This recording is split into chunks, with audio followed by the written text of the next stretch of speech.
انی جاعل فی الارض خلیفہ، تو جو خلیفہ ہوتا ہے وہ اصل کی شاہکار ہوتا ہے، یعنی جو خلیفہ بناتا ہے، کسی کو خلافت دی جاتی ہے تو اصل کا مظہر ہوتا ہے نا، وہ اصل کی ڈیوٹی کرتا ہے۔ اگر وہ اصل والی صلاحیت نہ ہو اس میں تو وہ ڈیوٹی کیسے کرے گا؟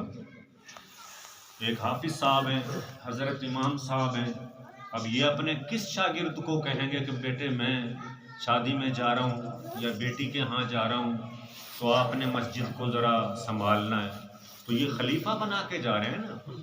خلیفہ کا مطلب جو اس کی جگہ پہ ڈیوٹی کرے گا، تو وہ اسٹوڈنٹ ہی مطلب ڈیوٹی کر پائے گا نا جو قرآن جانتا ہوگا، امامت جانتا ہوگا، تلفظ ٹھیک ہوں گے جس کے، مسائل یاد ہوں گے جس کو، جو مسجد کے آداب سے واقف ہوگا۔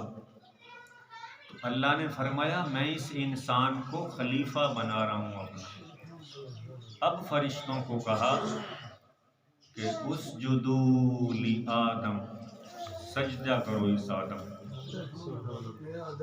فسجدوا، سب کے سب سجدے میں گر گئے، الا ابلیس، شیطان نے سجدہ نہیں کیا، استکبر، وہ اکڑ گیا، اس کی گردن میں سریا تھا۔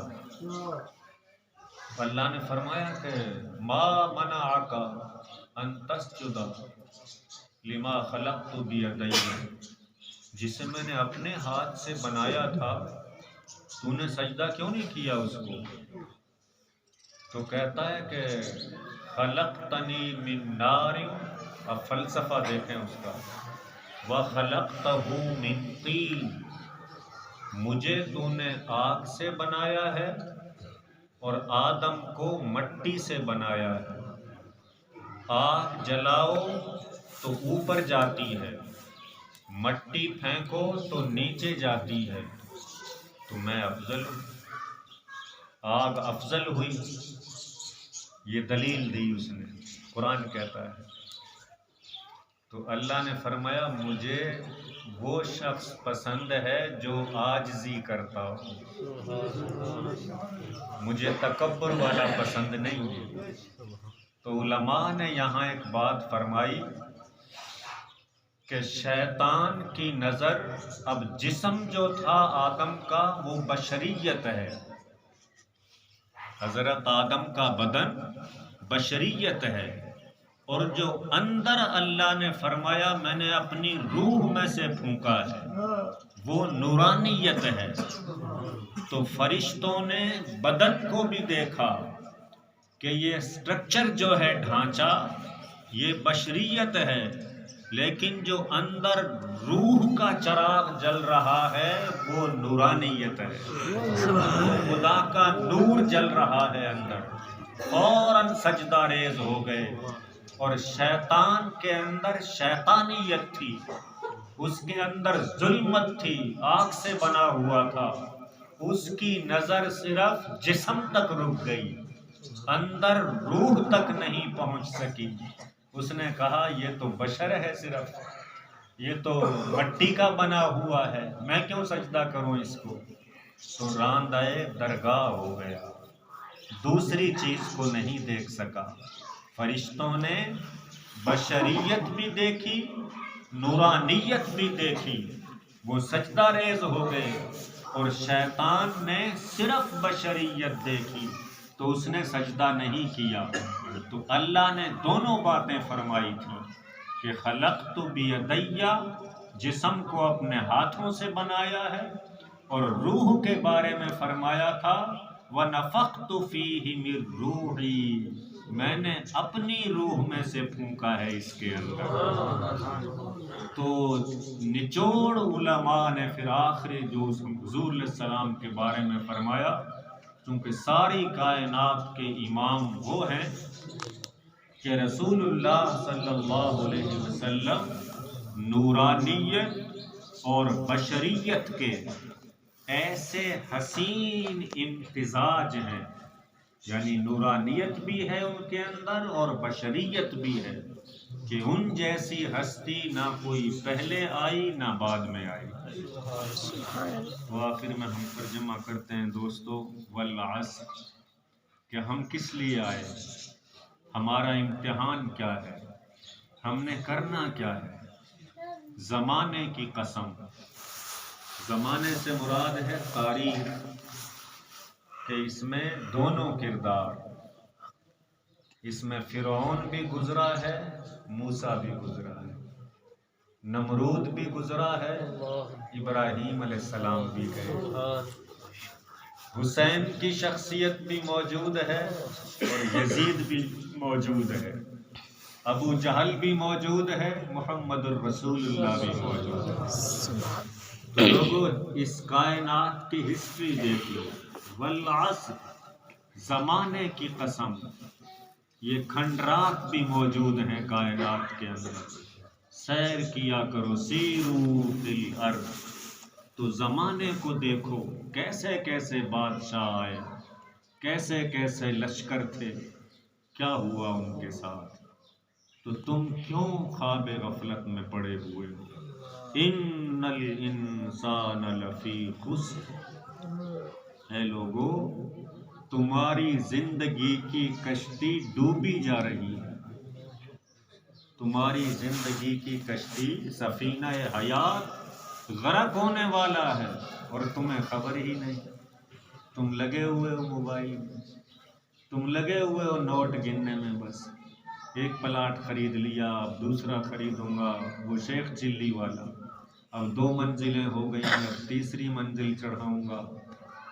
الہاکم التکاثر، یہ 2 سے 3، 3 سے 4، اس نے تمہیں غفلت میں ڈال دیا ہے، یہ زیادہ سے زیادہ، اس سے زیادہ، اس سے زیادہ، یہ کثرت کی دوڑ جو ہے اس نے تمہیں غفلت میں ڈال دیا، حتی زرتم المقابر، اور تمہیں پتہ بھی نہیں چلا کہ تم قبرستان پہنچ گئے۔ تو یہ فرمایا قرآن نے، ان الانسان لفی خسر، ساری انسانیت خسارے میں ہے، کشتی ڈوبی جا رہی ہے۔ اب اس خسارے سے بچیں گے کیسے؟ کون شخص ہے جو گھاٹے سے بچے گا، جس کی کشتی اور نیا اور سفینہ ڈوبنے سے بچ جائے گا، وہ کون ہے؟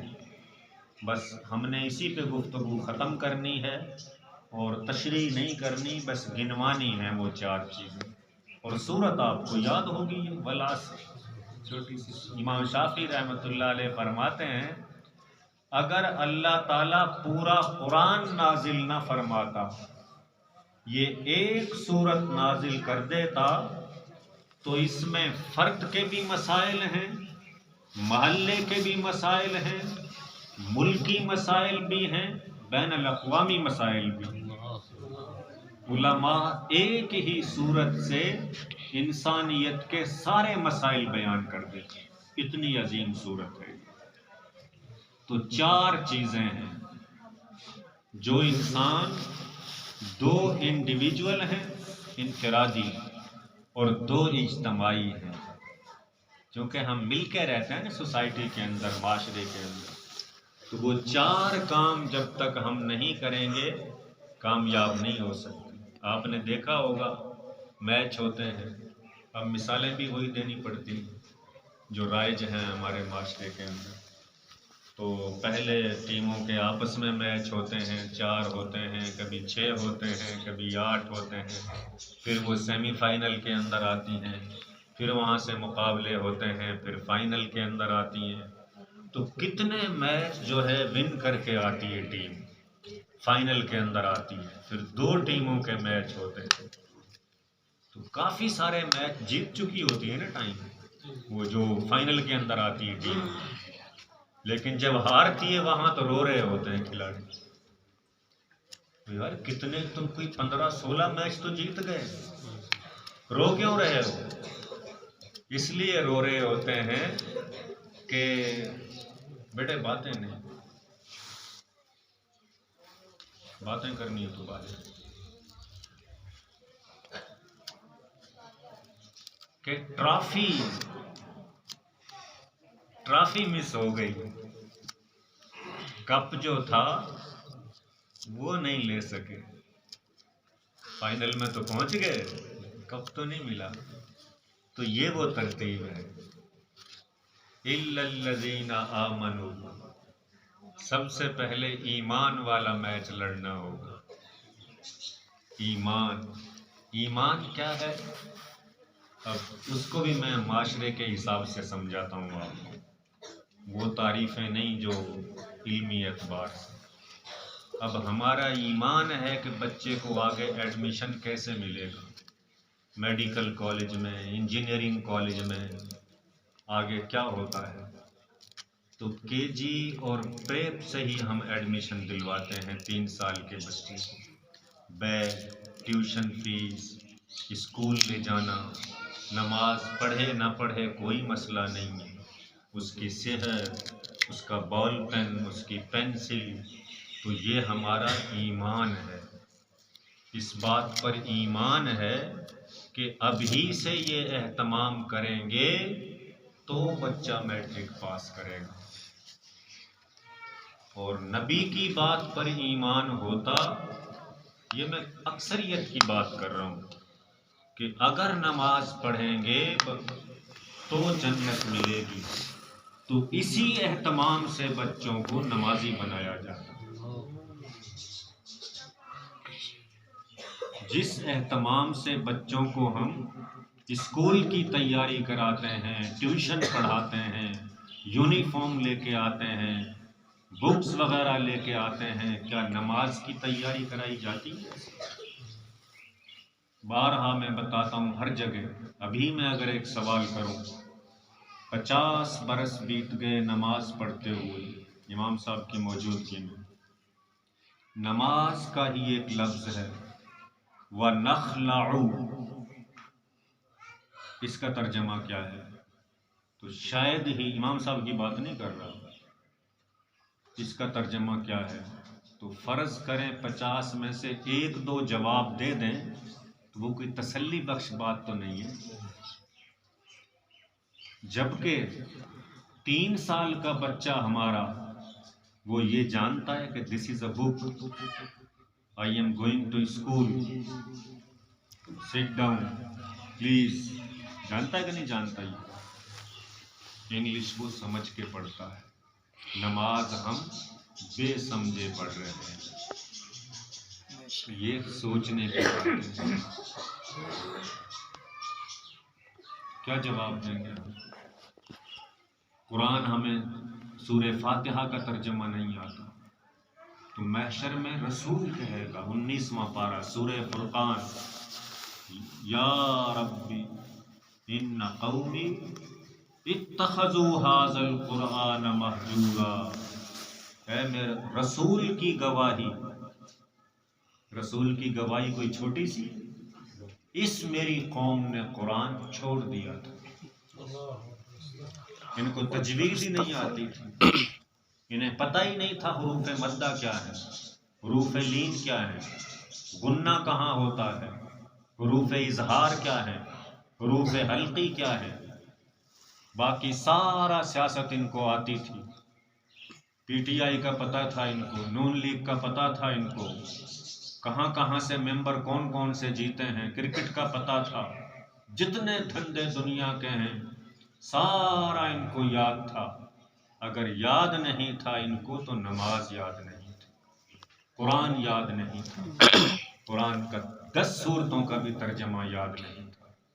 تو اگر جہنم سے دوستو ہم بچنا چاہتے ہیں تو آمنو، ایمان تب ہے کہ تب بندہ جہنم سے بچ جائے، جہنم کا خوف طاری ہو، اللہ کو حاضر ناظر جانے، جو باتیں اللہ کے نبی نے بتائی ہیں ان پر ایسا اہتمام ہو جیسے بچے کو اسکول بھیجتے ہیں ہم، جیسے روزی کمانے پر یقین ہے کہ کمائیں گے تو کھائیں گے ورنہ بھوکے مر جائیں گے، جنت جہنم پر بھی اتنا پختہ یقین ہونا چاہیے۔ اور گالی سے بچنا، جھوٹ سے بچنا، چغلی سے بچنا، غیبت سے بچنا۔ اللہ فرماتا الیوم نختم علی افواہہم، جو تمہاری چرب زبانیاں ہیں، زبان چلتی ہے، جو تم سیاسی بنتے ہو تو نہیں او یار میرا مقصد یہ تھوڑا تھا، تم ایک تو سمجھتے نہیں ہو۔ دیکھیں آپ نے ایسے بندے، یار ایک تو آپ کو سمجھ نہیں آتی، میں یہ تھوڑا کہہ رہا تھا، میرا تو یہ مقصد تھا میری بات کا۔ بڑے دانشور، بڑے سیاسی۔ اللہ فرمائے گا الیوم نختم علی افواہہم، تمہاری زبانوں پر تالے لگا دوں گا۔ وَتُكَلِّمُنَا أَيْدِيهِمْ، پھر تمہاری انگلیاں بولیں گی، پھر یہ بتائیں گی کہ قلم سے کیا کیا چیزیں گرانٹیڈ اور ناٹ گرانٹیڈ، کیا کیا منظوری دیا کرتے تھے، ٹھیکے کہاں کہاں پاس ہوا کرتے تھے، یا موبائل کے اوپر میسج کیا کیا ٹائپ کیا کرتے تھے۔ جو کچھ بھی ان سے ہوتا ہے یہ انگلیاں بتائیں گی۔ پھر تو نمبر 1 ایمان، ایمان وہ ایمان ہے کہ جو پریکٹیکل لائف کو چینج کر کے رکھ دے۔ اگر عملی زندگی چینج نہیں ہو رہی کوئی ایمان نہیں۔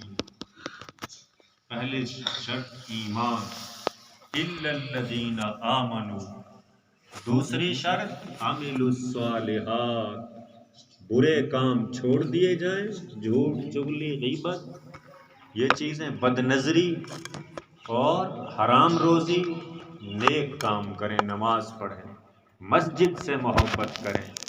اللہ کے نبی نے فرمایا جس کے دل میں مسجد کی محبت ہوگی، جب میدان محشر تپ رہا ہوگا، کوئی درخت نہیں ہوگا، وہاں سایہ نہیں ہوگا، ایک ہی سائبان ہوگا خدا کے عرش کا۔ تو فرمایا جس کے دل میں، جس کا دل مسجد میں اٹکا ہوا ہوگا، اللہ عرش کا سایہ عطا فرمائے گا۔ تو نیک کام کیے جائیں، مسجد سے محبت کی جائے، کہ کوئی لائٹ خراب ہے اس کو درست کیا جائے، کہیں صفائی کی ضرورت ہے، مینٹیننس کی ضرورت ہے، چٹائیوں کی ضرورت ہے، بجلی کا بل بھرا گیا ہے کہ نہیں، فکر لگی رہنی چاہیے ہر نمازی کو۔ کمیٹی تو ایک سسٹم ہے، اس کو رن کرنا ہے سسٹم کو، لیکن فکر ہر نمازی کو ہونی چاہیے۔ ہاں بھائی صدر صاحب وہ کیا ہوا، بل بھر دیا، اور پیسوں کی ضرورت تو نہیں ہے مزید، جو ہم ماہانہ دیتے ہیں 1500 وہ تو ہم نے دے دیا ہے، اگر کم پڑ گیا ہے تو بتاؤ، ہم حاضر ہیں۔ یہ چیز تیسری چیز ختم کرتے ہیں، بس چوتھی پہ آتے ہیں۔ اب یہ 2 انڈیویجول چیزیں ہو گئی ہیں، ایمان اور اعمال صالحہ۔ اب اجتماعی چیزیں شروع ہو گئی کہ ایمان بھی ہو گیا، نیک کام بھی ہو گئے، تو اب یہ نہیں ہے کہ اپنے تک رکھو ان چیزوں کو، اللہ فرماتا ہے آگے پھیلاؤ۔ وَتَوَاصَوْا بِالْحَقِّ، یہ جو حق ہے اس کی وصیت کرو۔ جیسے الحمدللہ ہم ناقص بندے، ٹوٹے پھوٹے، جو ہماری محدود اور ناقص علم ہے اس کے مطابق آپ کے پاس چلے آتے ہیں، آپ کے گوش گزار کر دیتے ہیں اپنی ناقص معلومات کو، جو سچائی بزرگوں سے، استادوں سے ہمیں ملی ہے، تو اللہ فرماتا ہے کہ دوسروں تک پہنچاؤ اس کو، سچ بات کرو۔ بیٹا بھی اگر جھوٹ بول رہا ہے تو کہو کہ یہ میرا بیٹا جھوٹا ہے۔ والد صاحب بھی ہیں، والدین، ہاں طریقے سے ان کو کہا جائے، بے ادبی نہ کی جائے۔ تو اللہ نہ کرے والدین غلط ہیں، کافر بھی ہیں، تو قرآن کہتا ہے 21ویں پارے میں سورہ لقمان میں کہ ان کے ساتھ اچھائی کے ساتھ، دنیا کے معاملات اچھائی کے ساتھ رہو، ان کے ساتھ دین میں ان کی بات نہ مانو۔ ایک مثال پیش کر دوں حق والی۔ حاجی صاحب تھے، 10-12 حج کیے ہوئے تھے، تو اس کے بیٹے نے توڑی، جانتے ہیں نا توڑی وہ چوری کر لی، تو 6-7 بندوں نے دیکھ لیا، اور یار حاجی صاحب جب پتر رہتے ہیں تو پانڈ بن کے تو مطلب توڑیاں نے چوری کر لی. حاجی صاحب کو بلایا. حاجی صاحب جہاں تے توڑی دو جہاں قسم دو. ہاں جی میں قسم دینے تیار ہوں. لا حول ولا قوت الا باللہ. حاجی صاحب 6-7 بندیاں نے دیکھا ہے. پھر کی ہویا ویکھیا میں قسم دیاں گا. وہ سمجھن کے بھئی یہ قسم دین گے کہ نہیں چاہیے نہیں چکی توڑی. انہوں نے وضو کر کے قسم دیاں گا مسیتے جا کے قسم دیاں گا. وہ برادری کٹھی ہو گئی ڈیرے تھے. حاجی صاحب وضو کر کے آئے. لو بھائی سنو میں وضو کر لیا. میں قسم دینا کہ توڑی جڑی ہے نا میرے پتر نہیں چکی.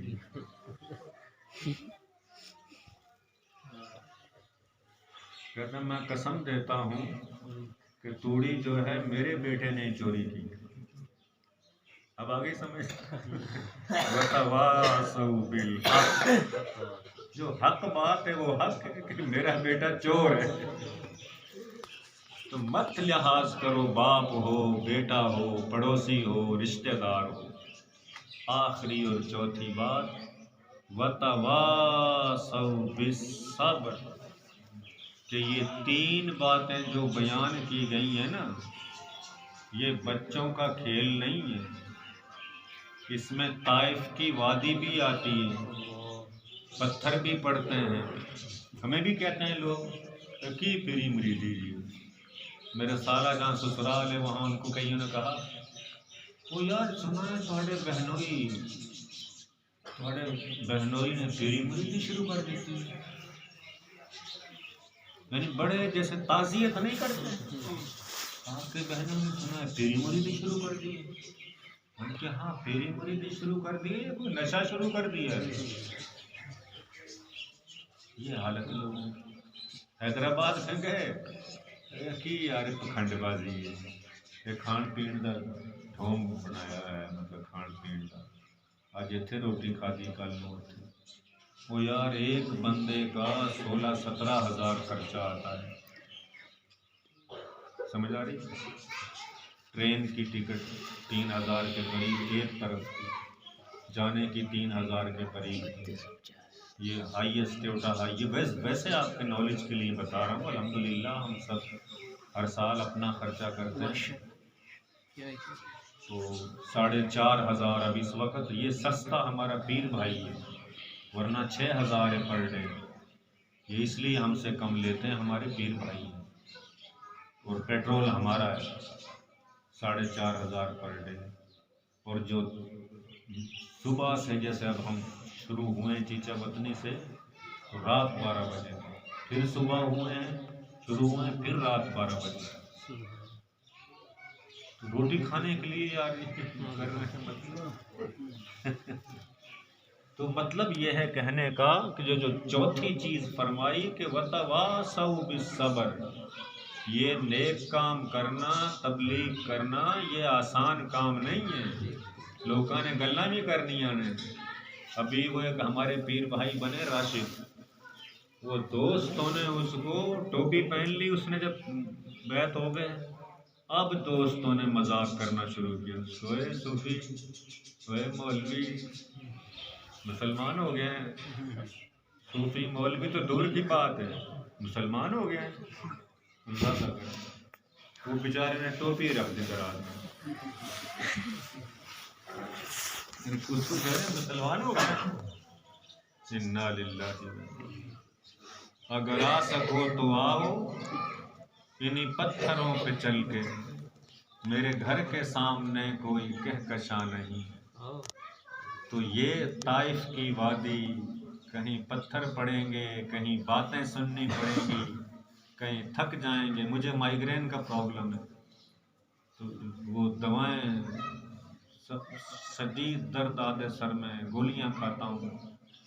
چلتے رہتے گولیاں کھا کے. اللہ تعالیٰ ہم سب کی حفاظت فرمائے. اور آخر میں ایک بات جو ہمیشہ ہر جگہ کہتا ہوں اختلافی مسائل میں نہ پڑے. یہ جو آج کل نیٹ پہ نوجوان نسل کو بعض لوگ گمراہ کر رہے ہیں کہ حضرت عمر فاروق نے کاغذ کیوں نہیں دیا تھا، حضور پاک نے منگایا تھا، بی بی فاطمہ کے ساتھ کیا اختلافات تھے، کربلا میں کیا ہوا تھا، باغ فتح کا ہی دیکھتے ہیں نا آپ یہ. تو یہ شیطان ہیں یہ لوگ. اگرچہ ہمارے پھر علماء جواب دیتے ہیں اس کا، لیکن جو ان مسائل کو چھیڑتے ہیں نا، یہ ہماری نوجوان نسل کو گمراہ کرتے ہیں. اصل امت کی ضرورت ہے، جیسے میں نے آپ کو بتایا کہ نماز ہی نہیں آتی ہماری نوجوان نسل کو، تو نماز یاد کریں، قرآن یاد کریں، ماں باپ کی خدمت کریں، رشتہ داروں کے ساتھ مل جل کے رہیں، اللہ سے دعا مانگیں پانچوں وقت، یہ کام کرنے کے ہیں. سیرت النبی کا مطالعہ کریں، اپنے جو امام صاحب ہیں محلے کے ان سے دین سیکھیں، مسائل سیکھیں ان سے. اس بحث مناظرہ ان میں نہ پڑیں. بس باقی آپ سمجھدار ہیں.